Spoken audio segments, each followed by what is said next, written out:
For more than 20 years now, I've had the privilege of helping people uncover the emotional patterns that are quietly shaping their lives. As a board-certified hypnotist and an emotional intelligence specialist, I've learned something that still continues to amaze me. We don't usually make decisions because they're logical. We make them because they feel emotionally safe. And that's why I'm so passionate about my work. I believe every person deserves to understand why they react the way they do. Not so they can judge themselves, but so they can finally stop living on autopilot and start making choices that truly fit the life they want to create. Because when you learn to recognize your emotional patterns, everything starts to change. Your relationships become healthier, your decisions become more intentional. You stop trying to become someone else and start becoming more of who you already are. That's what I call clearing the clutter from your emotional closet.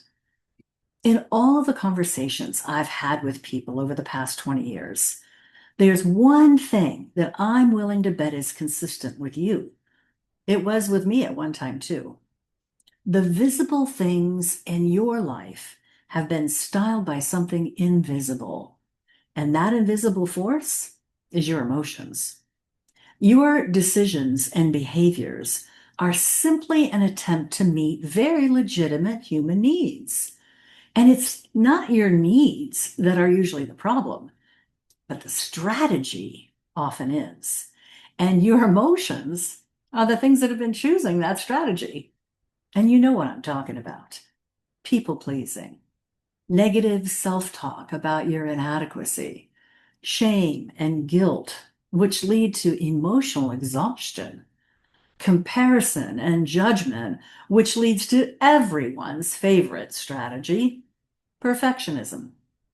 It's time to stop wearing those emotional hand-me-downs that you inherited from your parents, your childhood experiences, social expectations, and significant events in your life, all of which influence your perceptions and your reactions day to day.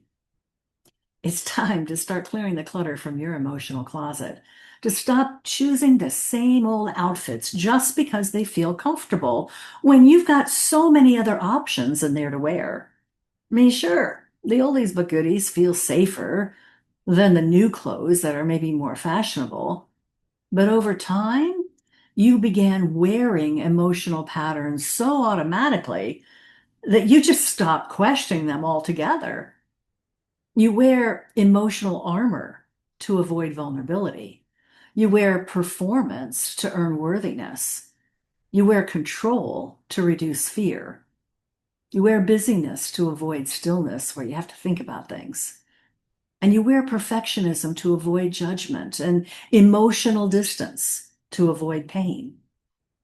It's been so long that when you look in the mirror, you see those outfits as who you really are, but they're not.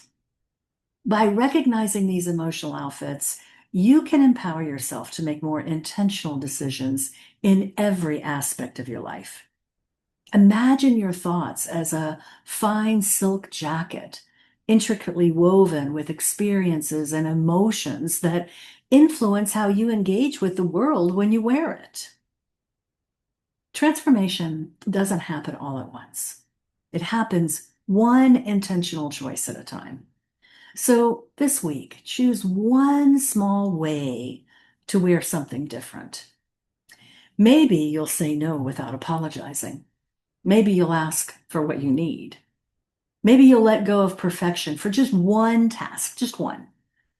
Maybe you'll rest without feeling guilty or speak honestly instead of staying quiet. Maybe you'll choose curiosity instead of self-criticism. And the interesting thing is that small changes have a way of becoming new habits, and new habits become a life that fits you. So remember, you weren't born wearing these emotional outfits. They just served a purpose, but they don't have to define you forever. The beautiful thing about your emotional closet is this: you get to decide what still fits. And every conscious choice that you make is another opportunity to create a life that feels more authentic, more peaceful, more unmistakably your own. But you can't restyle what you haven't noticed. So before you start trying on something new, let's take an honest look inside your emotional closet. And I'm going to give you an easy place to start. So, for those of you who have followed me for a while, you might have noticed something new in the background. Next to my latest book, Go Fetch Yourself, Canine Wisdom to Mindset and Meaning. That's right. I've got a new book, and it's available here on my website in paperback and ebook. It's called Stop Wearing Emotional Hand-Me-Downs. And it uses a simple, relatable wardrobe metaphor. It's organized around recognizing and restyling 50 of today's most common problematic emotional strategies, the things I've seen for the last 20 years. And it uses a practical framework that guides you from awareness to intentional change. And once you've identified the strategies that you use, reach out to me and let me guide you in clearing the clutter to let the real you step out in style, in suits that fit you, the person that you desire to be, your authentic you. I'm Roberta Fernandez, your mind stylist.